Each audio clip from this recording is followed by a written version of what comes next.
welcome again to my channel. Today for Affordable April, we're going to be finding some drugstore dupes. Those will be cheaper alternatives for very well-known high-end products. So I'll be seeing if really they do work as dupes or if they're just as good, better, or maybe they're not worth buying. So if you want to see these drugstore dupes, keep watching. The first dupe is for a very well-known MAC product, and it's for their paint pots. And the MAC paint pots are like cream eyeshadows, which can also work very well as bases for powder eyeshadows. And the paint pots that I've got are in the shade Painterly, which is almost my skin tone, and also in Quite Natural, which is a dark brown. And the dupe for this product would be the Maybelline Colour Tattoos. And obviously I haven't got the Colour Tattoo in the same shade as my MAC paint pots, but I will be taking a look at texture, whether it works in a similar way, etc. So onto the Maybelline Colour Tattoo. These are much thinner in consistency than the MAC paint pot. They are much easier to work with, they're easier to blend, and I must say that they work very well as cream eyeshadows. Nevertheless, I do think that the MAC paint pots are better as bases for powder eyeshadows. I do think they seem to be a little bit stickier than the Colour Tattoos. So basically the Maybelline Colour Tattoos are a wonderful alternative to the quite expensive MAC paint pots. Nevertheless, if you are looking for a base for powder eyeshadows, I do think that the MAC paint pots do have the edge in that sense because they're slightly stickier. But if you're looking for a cream eyeshadow, the Maybelline Colour Tattoos are really blendable, they're easy to work with, and you do have a nice range of different colours. So do take a look at the Maybelline Colour Tattoos, they are a great dupe for the MAC paint pots.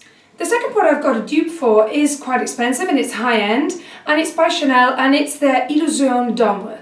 This is an amazing product. It's like a cream eyeshadow, but the consistency is really special. It's like a mousse type thing, and it's got lovely pigmentation and nice shimmer. The dupe that I have heard for this product is the LOreal Infallible Eyeshadows. And I must say, I don't quite agree that it's a perfect dupe for the Chanel Illusion d'Ombre. First of all, because the consistency is not the same. It's not the same type of product whatsoever. I think we think of this product as similar to the other maybe because it looks the same in its packaging, but really this is more like a pressed pigment, whereas the other one has the consistency of mousse. But it is true that once you actually apply it on the eyelid, it does look quite similar. They're both quite shimmery, they're both quite sheer, but they can also be built up quite easily, and they are absolutely lovely products. I mean, I must say that the Illusion d'Ombre are absolutely gorgeous, but the L'Oreal Infallible Eyeshadows are so cheap, and really they're just as beautiful. So not quite dupes, but lovely drugstore product indeed. The next product I wanted to find a dupe for is for the Yves Saint Laurent Touche Eclat. And when this came out, it was a real revolution because it was a way to apply highlighter, concealer, and basically brighten up your face in a very simple way, and it's very easy to take in your handbag. Ever since this came out, several other companies have had similar products to this one, and the one that I've got today is the L'Oreal Lumi Magic Stylo Touche de Lumière. So they're both the similar idea. They both have little brushes at the top, and they're both, this one you click it and this one you turn it, and you get the product dispensed at the top. I like the Yves Saint Laurent Touche Eclat a lot, and unfortunately I wanted to like the L'Oreal Lumi Magic, but I don't really.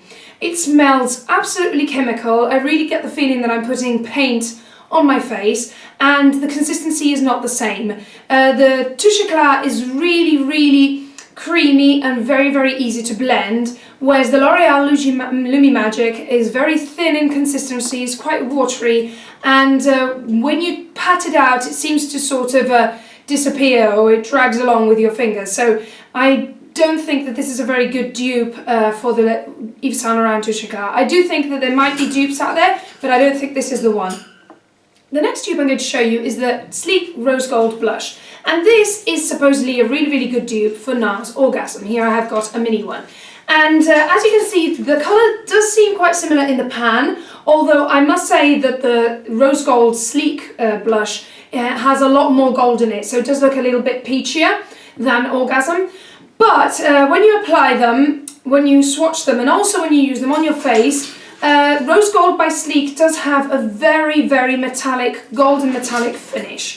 If you have pores, the Rose Gold blush by Sleek will enhance those pores. So the colour is very similar to NARS Orgasm, so they are similar dupes in that sense. But if you do have pores, I do think that this is not a very good finish for them. So unfortunately, I still prefer NARS Orgasm to this blush. Next up, I'm going to show you a very cheap drugstore product, and it's the Rimmel Scandalized Coal Kajal eye pencil. And this is an excellent dupe for the Urban Decay 24/7 eye pencils. And I mean, they are similar in the sense that they're both very creamy, they're very easy to blend out, and they also last quite a long time. I mean, obviously the Urban Decay eye pencils are better, but they are so much more expensive. They last a little bit longer, and I do think they're a little bit creamier. And you have an amazing selection of colours, but the Rimmel Scandalized eye pencils are an absolutely amazing option. They're so cheap, and in the range of colours that they have, they are just really good. They're really creamy, and compared with the usual drugstore eye pencils that are really hard and they're really difficult to blend out, these are an amazing option. Obviously they're not the same colours, but I'm going to swatch them for you just so you see how creamy they are. So first of all, I'm going to swatch the Scandalized by Rimmel, and this is in the shade Nude. And as you can see, it's really creamy, and I can even blend it out with my finger like this. And now I'm going to show you a completely different colour by Urban Decay, and this is in blue eye pencil in the shade Deep End. And as you can see, it's quite similar. Obviously, this one has a little bit of glitter, whereas the Scandalized is actually matte, but they do have the same creamy consistency, and they're very easy to blend out too. Next up, I'm going to show you a product which is a favourite for very many people, and it's the Revlon Colour Burst Matte Balm. And I think this is an excellent dupe for the Hourglass Femme Nude Lip Stylo. If you have a look at these two, you can see that it's a very similar idea. They are both lip pencils, and in this case I actually have a very similar peachy toned nude, and they perform quite similarly. I mean, it is true that the Hourglass Femme Nude is a little creamier and it's not quite matte. It does have a little bit of shine, but on the lips they look very similar. And I do have the same gripes about both of them, and it's that you do have to have your lips in an amazing condition, because both of them really make your flaky lips look worse than they are if you do have them in not perfect condition. But when you do have perfect lips, they are both very similar, and the price difference is just absolutely ridiculous. So even though I really like the Hourglass Femme Nude Lip Stylo, I do think that the Revlon Colour Burst Matte Balms are an absolutely cheaper alternative, and so good. So do take a look at these, because they are just so similar. So I'll show you now in a swatch. First of all, I'm going to swatch for you the Revlon Matte Colour Balm, and as you can see, it's a lovely peachy matte colour. And now, next to it, I'm going to swatch the Hourglass Femme Nude Lip Stylo. And obviously the colour is not exactly the same, but they're both peachy toned nude colours, and they are so similar. As you can see, the Hourglass is slightly creamier, and it does have a little bit of shine, but once on the lips, they are quite similar. And this Hourglass product is very expensive, so finding a cheaper alternative I think is an absolutely great idea. So these have been my 6 drugstore dupes. Obviously they're not exactly the same in all senses, and I do think that in some cases, or in most cases, the high-end products do outperform the drugstore dupes, but you do have to take into account the enormous price difference. So most of the time I don't think it's actually worth spending all that money when you have a cheaper alternative that works basically the same. So I hope you've enjoyed this video and you found it useful. Please press thumbs up if you have enjoyed it, and if you would like me to find more dupes for high-end products. So thank you very much for watching the video, and don't forget to subscribe, like that you won't miss the rest of my videos. See you next time. Bye.